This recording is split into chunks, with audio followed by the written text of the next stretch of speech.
उनको भी जोड़ना चाहेंगे। करिश्मा, दान का पात्र कौन होता है ग्रहण के बाद? जो पूज्य होता है, जो सुयोग्य होता है। ठीक है सर, आएंगे। अरविंद जी, आपने अपनी बात रखी, उस पर बाकियों की भी बाकी ज्योतिषियों की भी राय ले लेते हैं। करिश्मा, देखिए ये बात बिल्कुल सही है कि अपने उतरे हुए वस्त्र जो है इस समय पे हम दान नहीं करते हैं। धो करके वस्त्र दान करना जरूरी होता है, क्योंकि हम अपनी एनर्जीज भी कहीं ना कहीं दे देते हैं, अपना भाग्य भी किसी ना किसी को दे देते हैं। तो इसीलिए हमेशा अपने वस्त्र पहली बात तो धो करके दान करें, एकदम से दान ना करें। दूसरी चीज, जो जरूरतमंद व्यक्ति हैं, अब हम यही चीज बोलते हैं कि सफेद चीजों में चीनी, चावल, आटा, ये सारी चीजें दान करें। तो जो जरूरतमंद व्यक्ति हैं, जो नीडी लोग हैं, उनको इस समय पर दान करें। उनको ज्यादा जरूरत होती है, वो अपने घर में जाए, खाना बनाए और 2 टाइम की रोटी खाएं तो हमें आशीर्वाद देंगे, और उनका पेट भरेगा तो भगवान भी प्रसन्न होंगे, तो उनका आशीर्वाद भी मिलेगा। ठीक है राखी, लगातार हम दिखा रहे हैं, आज देव दीपावली भी कही जाती है। इसको लेकर के अब अगर हम बात की जाए, करिश्मा, ये देव दीपावली आज क्यों मनाई जाती है, इसका क्या महत्व होता है, हमारे दर्शकों को अगर आप बता सकें। देखिए, कार्तिक मास जब समाप्त होता है, यानी कार्तिक मास की पूर्णिमा पे देव दीपावली बनाई जाती है, क्योंकि दीपावली यानी देव दीपावली से 15 दिन पहले हम दीपावली अपनी बनाते हैं, यहाँ पे मनाते हैं, मगर उसके 15 दिन बाद स्वर्ग में यानी देवों की दीपावली मनाई जाती है। और आज के दिन बहुत सारी चीजें होती है। कार्तिक मास समापन होता है, आज के दिन गुरुपूरब भी होता है, तो आज का दिन बहुत ही खास माना जाता है। इसीलिए आज दान करना जरूरी होता है। इसीलिए अगर कोई आप इस तरह की दान नहीं करे, जैसे हमारी चर्चा चल रही है, तो आप आज के दिन वाकई में दीप दान करें, बहुत खास रहेगा। और अगर संभव है तो चंद्रमा की उपासना रात को जरूर करें, अर्घ दे, दूध, गंगा जल और गुलाब जल मिलाकर के अर्घ जरूर दे। ठीक है, धार्मिक पहलू हमने डिस्कस है, और क्या ना करें। देखिए, ग्रहण को हमेशा अशुभ ही कहा जाता है। वापस से मैं वही चीज कहूंगी कि ये मुहावरा है कि कुंडली में ग्रहण लग गया या आप हमारे जीवन में आए तो ग्रहण लग गया, तो ग्रहण को हमेशा अशुभ ही माना जाता है। मगर इसका जो इम्पैक्ट पड़ता है वो राशि के अनुसार लगता है, कौन से नक्षत्र में लग रहा है, कौन सी राशि में लग रहा है। तो मेष और भरणी नक्षत्र में लग रहा है, मेष राशि में, भरणी नक्षत्र में, तो कहीं ना कहीं इस जाति के लोगों को, यानी मेष राशि के लोगों को, मेष लग्न के लोगों को और भरणी नक्षत्र में जन्मे लोगों को सबसे ज्यादा ध्यान रखने की जरूरत है। अब यहाँ पे इतनी देर से यही डिबेट चल रही है कि गर्भवती महिलाएं जानी चाहिए बाहर, या लोगों को चांद में निकलना चाहिए या नहीं निकलना चाहिए।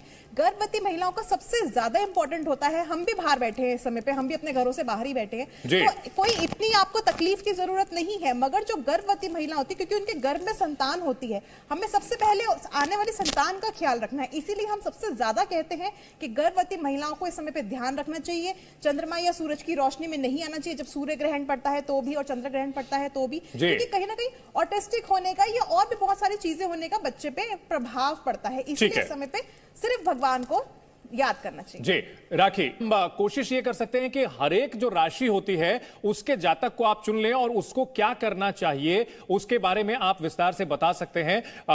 हम ये चाहेंगे, करिश्मा आप शुरू करें। पहले जो राशि होती है उसके जातक के लिए क्या उपाय हो सकते हैं, अगर आप दर्शकों को बता सकें। देखिए, मेष राशि है सबसे पहली, और इसी में ही अगर देखा जाए तो ग्रहण लग रहा है मेष राशि के जातकों को, तो आपको सतर्क रहने की जरूरत है। इस समय पर सफेद चीजों का दान करें, जैसे घी है या चावल है या चीनी है, दूध है, इन सब चीजों का दान करें। आटे का दान करें, गेहूं का भी कर सकते हैं, हालांकि सूर्य से संबंध रखता है गेहूं। मगर इस समय पर अगर देखा जाए तो आप लोग जो है सफेद वस्त्रों का दान करें, सफेद चीजों का दान करें, भगवान शिव की उपासना करें, ओम नमः शिवाय या फिर नमः शिवाय का जाप करें। जी ठीक है, राखी आप कौन से जातक के बारे हैं? और स्टूडियो में हमारे साथ जो पूरा पैनल मौजूद है, एक बार फिर से जोर से सभी नारा लगाएंगे, हर हर महादेव का। हर हर महादेव। राधे श्याम। साथ में कार्तिक पूर्णिमा, आज गुरु नानक जयंती की, अब क्योंकि अब ग्रहण का मोक्ष हो गया, सारे रात को खिलखिलाता हुआ चंद्रमा ना करें। क्रिकेट पर इसका क्या असर होगा तो मैं बता दूं, मंगल 14 तारीख को वक्र जो है वृषभ राशि में प्रवेश करने जा रहे हैं, और मंगल का वृषभ राशि में प्रवेश अच्छा नहीं है, तो हमारे जो खेलों पर है इसका असर जरूर पड़ेगा। उनकी परफॉर्मेंस थोड़ी डाउन होती हुई जरूर आगे दिखाई देगी, और खेल थोड़े आसान जो थे वो थोड़े जो है कठिन होते हुए दिखाई देंगे। इंडिया जो वर्ल्ड कप का सेमीफाइनल खेलेगा, आप उसके लिए कह रही हैं उस पर चंद्र ग्रहण की छाया पड़ेगी? चंद्र ग्रहण की छाया भी पड़ेगी, और मंगल जो अपना स्थान परिवर्तन कर रहा है उसकी छाया पड़ेगी। मैं बता दूं, गुरु इस वक्त अपनी ही राशि में है, शनि इस वक्त अपनी ही राशि में है, शनि भी राशि परिवर्तन करने वाला है। 14 तारीख से बहुत सारे ग्रह अपना राशि परिवर्तन करने जा रहे हैं, और इसका असर मेरी आपकी जिंदगी पर पड़ेगा। और उसके ऊपर ये 2 ग्रहण, सोने पर सुहागा। ग्रहण तो मन को ही तोड़ देते हैं।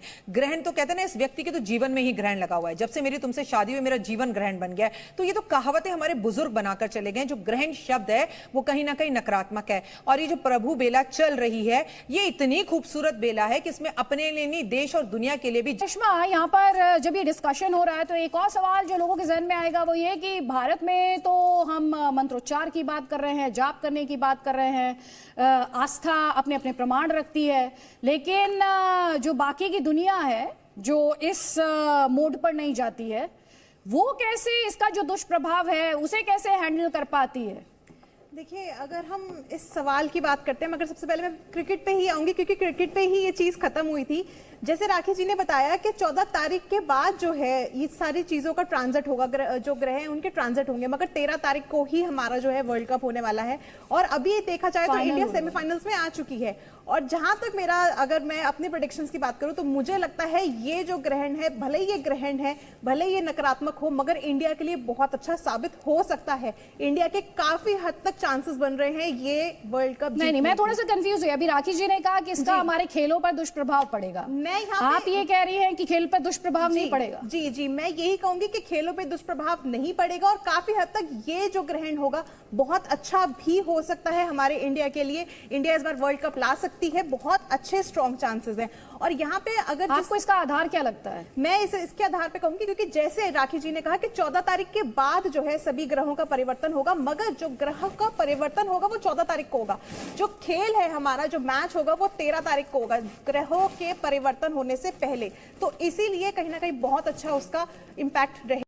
और दूसरी चीज ये कि जब ग्रहण पड़ता है, कहीं ना कहीं अगर हम पिछले 2 सालों में भी चले, जैसे अगर हम 2021 की बात करते हैं, हम 2020 की बात करते हैं, तो सेम कार्तिक मास की पूर्णिमा पे बैक टू बैक तीसरा ये साल है जो ग्रहण लगा है। 2020 में भी लगा था, 2021 में भी लगा था और ये भी लग रहा है। मगर ये ग्रहण बहुत इंपॉर्टेंट इसलिए क्योंकि इससे 15 दिन पहले ही, मतलब दिवाली वाले दिन भी सूर्य ग्रहण लगा था और ये पूर्ण रूप से नजर आ रहा है। तो कहीं ना कहीं इसका प्रभाव हर एक चीज पे जरूर पड़ेगा, मगर कहीं ना कहीं मन पे, मस्तिष्क पे बिल्कुल पड़ने वाला है, जैसे कि हमारे सभी पैनलिस्ट कह रहे हैं। और अगर साइंस की बात करें तो कहीं ना कहीं साइंस नहीं मानती इन चीजों को, मगर मानना बहुत जरूरी है। अगर हम साइंस नहीं मानेगी तो फिर बात कैसे चलेगी? क्योंकि कभी ना कभी तो उनकी माताओं ने भी पंडित जी से कुंडली दिखा के पूछा होगा हमारा बच्चा वैज्ञानिक बनेगा। सचिन जी से पूछ रहे थे। सचिन जी ये कह रहे हैं कि खेलों पर दुष्प्रभाव पड़ेगा, लेकिन वो 14 तारीख के बाद दुष्प्रभाव पड़ेगा। और साथ ही वो ये कह रहे हैं कि आज भले ही आस्था पर आप सवाल उठा लें, लेकिन कभी तो आपकी माता जी ने भी कुंडली को रेफर किया होगा आपकी।